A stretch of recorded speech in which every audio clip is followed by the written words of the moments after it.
গ্রামের এক মুরব্বী আমাকে বলতো যে যখন নতুন নতুন একটা কিছু গজায় সেটাকে দেখার জন্য মানুষ এতটা উদ্গ্রীব হয়ে যায়, এতটা মানে আগ্রহী হয়ে যায়, সেটা আসলে মুখের ভাষায় বলে প্রকাশ করা সম্ভব না। বাংলাদেশের একটা ইতিহাসে বা বাংলাদেশের প্রেক্ষাপটে বাংলাদেশের মতো অসভ্য রাষ্ট্রে যে কোনো কিছু যে কোনো সময় ঘটতে পারে সেটা আমরা জানি। এদেশে ৩ মাসেও সেলিব্রিটি হওয়া যায়, এদেশে ৩ মাসেও যে দেশের অন্যতম গুরুত্বপূর্ণ শীর্ষস্থানীয় নেতা বনে যাওয়া যায় সেটাও আমরা দেখেছি। এদেশে চূড়া সিদ্দিকের মতো একটা লোক, একটা ডায়লগ ভাইরাল হয়ে আমার ভুল হয়েছে, আমার ভুল হয়েছে, ক্ষমা করে দেন। এই ধরনের ডায়লগ দিয়েও সে সেলিব্রিটি বনে যায়। এদেশে হিরো আলম সেলিব্রিটি। এ দেশ অসম্ভবের দেশ ভাই, এ দেশ অসম্ভবের দেশ। কেন বলতেছি? অনন্ত জলিলের দেশ তো ভাই, অনন্ত জলিলের কাছে অসম্ভব সম্ভবকে অসম্ভবকে সম্ভব করে অনন্ত জলিলের কাজ। তো বাংলাদেশের মানুষও এরকমই। তো পৃথিবীটা যদি রঙ্গমঞ্চ হয়, বাংলাদেশ তার সদর দপ্তর। আমি সার্জিস আলম, যাকে আমি সবসময় হাফ টিকেট বলে থাকি, এই হাফ টিকেট বঙ্গবন্ধুকে নিয়ে ব্যঙ্গ করতেছে। হুম। অথচ গত ২ বছর আগেও, অর্থাৎ জুলাই বিপ্লবের সে বিশাল নেতা বনে যাওয়ার আগে বঙ্গবন্ধুকে নিয়ে সে বিশাল বিশাল লম্বা ভাষণ দিয়েছে, বঙ্গবন্ধুকে নিয়ে বিশাল বিশাল লেখা লিখেছে। সেগুলা সত্যি ছিল। এখন যেগুলা বলছে সেগুলা তার নিজের দাম্ভিকতার জায়গা থেকে। সে এখন একটা রাষ্ট্রের বা গুরুত্বপূর্ণ একটা অংশ, সমন্বয়কারী। সেই জায়গা থেকে সে বিভিন্ন কথা বলবে, এটা খুবই স্বাভাবিক। কিন্তু আপনারা যারা নিরপেক্ষভাবে বলতে পারেন বা নিরপেক্ষ দর্শক, তারা বলেন তো, বঙ্গবন্ধু না থাকলে বাংলাদেশ কি স্বাধীন হতো? এই বাংলাদেশের স্বাধীনতা, এই মানচিত্র, এই নির্দিষ্ট ভূখণ্ড, এটা কি আপনারা পেতেন? একটা জাতীয় পতাকা আপনারা পেতেন? আমি মনে করি আপনারা পেতেন না। কারণ ৭ই মার্চ বঙ্গবন্ধুর একটা ভাষণের মধ্য দিয়ে এ জাতি একত্রিত হয়েছিল। এ জাতি ধর্ম, বর্ণ, গোত্র নির্বিশেষে এক হয়ে মুক্তিযুদ্ধে ঝাঁপিয়ে পড়েছিল। আবার আরেকটা ধ্রুব সত্য হচ্ছে, ভারতবর্ষ যদি বাংলাদেশকে সহায়তা না করত মুক্তিযুদ্ধের সময়, তাদের ১৯,০০০ সেনা যদি আত্মাহুতি না দিত, বাংলাদেশ কোনোদিনও স্বাধীন হইতো না। কারণ বাংলাদেশের পক্ষে সমর্থন জানানোর মতো কোনো রাষ্ট্র তৎকালীন সময়ে ছিল না উইদাউট ভারতবর্ষ। এই দেশ আপনাদেরকে স্বাধীনতা এনে দিল, আপনারা প্রতিনিয়ত এখন তাদেরকে বিরোধিতা করছেন। এবং পাকিস্তান আপনাদের ২ লক্ষ মা বোনকে ধর্ষণ করে গেল, ৩০ লক্ষ মানুষকে হত্যা করে গেল, তাদেরকে আপনারা ভাই ডাকছেন, বড় মিয়া। এটা আপনাদের ব্যক্তিগত বিষয়। কিন্তু সার্জিস আলম গতকাল যে বক্তব্যটা দিল বঙ্গবন্ধুকে নিয়ে, যে বঙ্গবন্ধু পরিবারের যারা হত্যার শিকার হয়েছে তাদের যদি আপনার কি বলে হত্যাকারীদের বিচারের জন্য তাদের লাশ উত্তোলন করতে না হয়, তাহলে শহীদ পরিবারের হত্যাকারীদের লাশ। আচ্ছা, শহীদ কারে বলে ভাই? শহীদের ডেফিনেশনটা কি? নিজেরা নিজেরা মেটিকুলাস প্ল্যানের মাধ্যমে মানুষকে মেরে হত্যা করে ক্ষমতার গদিতে বসা, এটা কি শহীদের অংশ? এটা কি শহীদ বলে?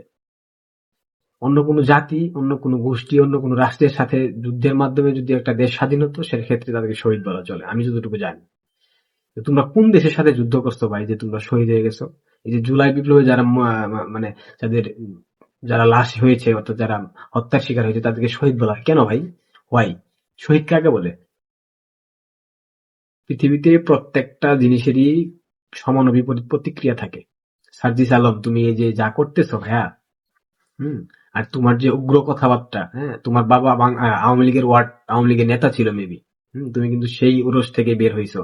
হ্যাঁ, তো তুমি যে ধরনের লম্বা লম্বা কথা বলতেছো, বাংলাদেশ আওয়ামী লীগের অনেক নেতাই লম্বা লম্বা কথা বলতো, ১৫ বছর পর কিন্তু ক্ষমতা থেকে চ্যুত হওয়ার পর দেশ থেকে পালাইতে বাধ্য হয়েছে।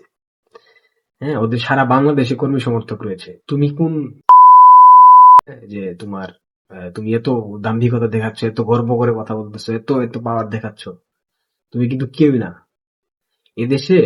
তুমি আবার আজকে বলতেছো ডক্টর ইউনূসকেও ছাড় দেবে না। এই বেটা, ডক্টর ইউনূস না থাকলে তুই থাকবি? তোর কোনো অস্তিত্ব থাকবে? তুই কে বেটা?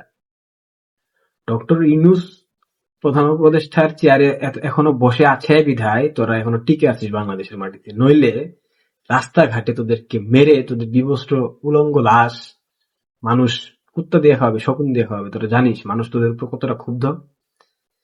যেই স্বপ্ন দেখিয়ে, যেই টুপ গলিয়ে, মানে যেই ভুল বুঝিয়ে মানুষকে এই বিপ্লবে ডেকেছিলি, তার দ্রব্যমূল্যের ঊর্ধ্বগতি নিয়ন্ত্রণ করবি, আইন শৃঙ্খলা পরিস্থিতি উন্নতি করবি, দেশে বাক স্বাধীনতা হরণ হবে না, এই যে মূলাগুলা ঝুলিয়েছিলি মানুষকে, এই মূলাগুলা কি তোরা খাইছিস মানুষকে? এখন খাওয়াইতে পারিস নাই।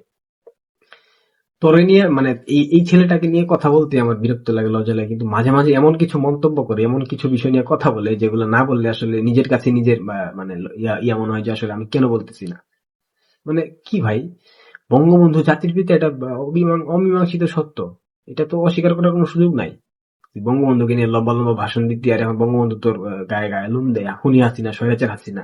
হাসিনাকে নিয়ে যাচ্ছে তা বল, কিন্তু বঙ্গবন্ধুকে নিয়ে কথা বললে তো ভাই, এদেশের একটা প্রজন্ম আছে যারা মুক্তিযুদ্ধের সপক্ষের শক্তি, যারা স্বাধীনতাকে বিশ্বাস করে, যারা 7ই মার্চকে মানে, যারা 15ই আগস্টকে ধারণ করে, তারা তো তোদেরকে ছেড়ে দেবে না ভাইয়া। এখানে তো কোনো দল মতের হিসাব হচ্ছে না। বঙ্গবন্ধু দল মত নির্বিশেষে পুরো জাতির নেতা, পুরো জাতির পিতা। বঙ্গবন্ধু কোনো একা কারো সম্পত্তি না। সবাই বলতো না যে বাংলাদেশ আওয়ামী লীগ বঙ্গবন্ধুকে নিজেরা নিজেদের সম্পত্তি বানিয়েছে, তাকে বেশি ব্যবহার করেছে, মুক্তিযুদ্ধকে তাদের নিজেদের সম্পত্তি বানিয়েছে। তো এটা তো সত্যি কথা ভাই। 5ই আগস্টের পর থেকে মুক্তিযুদ্ধের পক্ষে কে কথা বলেছে? কোন রাজনৈতিক দল দাঁড়িয়েছে? এই আপনি আমাদেরকে বলেন তো, কোন রাজনৈতিক দল মুক্তিযুদ্ধের যে স্মৃতিস্তম্ভ গুলাকে ভেঙে চুরে ঘুরিয়ে দেওয়া হয়েছে তার প্রতিবাদ করেছে? বিএনপি করেছে? করে নাই। অন্য কোনো জামাত করেছে? করে নাই। অন্য কোনো দল করেছে? করে নাই। করতে গিয়ে আওয়ামী লীগ, তো আওয়ামী লীগ তো তাহলে দায় নিবে ভাই। মুক্তিযুদ্ধ আওয়ামী লীগের সম্পত্তি মনে করবে, স্বাভাবিক। আপনারা সেই সুযোগ সৃষ্টি করে দিয়েছেন, দিচ্ছেন, আবারও দিবেন সামনে। কথায় কথায় এই ধরনের অবান্তর, হ্যাঁ, অযৌক্তিক কথা বলা বন্ধ করো সার্জিস ভাইয়া, নিলে তোমার হাতটিকে তোমার পেছন দিয়ে ঢুকিয়ে দিবে কয়দিন পর দেশের মানুষ। হ্যাঁ, মানুষ যে কতটা ক্ষুব্ধ তো জানো না তো। আমরা তো দেশে নাই, আমরা যারা দেশে যারা থাকে তাদের থেকে তো দেখি, তাদের বিভিন্ন প্রতিক্রিয়া আমরা দেখতে পাই। তোমাদেরকে পেছন দিয়ে ঢুকিয়ে দিবে ভাইয়া। সবাই ভালো থাকেন, সুস্থ থাকেন, নিরাপদে থাকেন। আল্লাহ হাফেজ।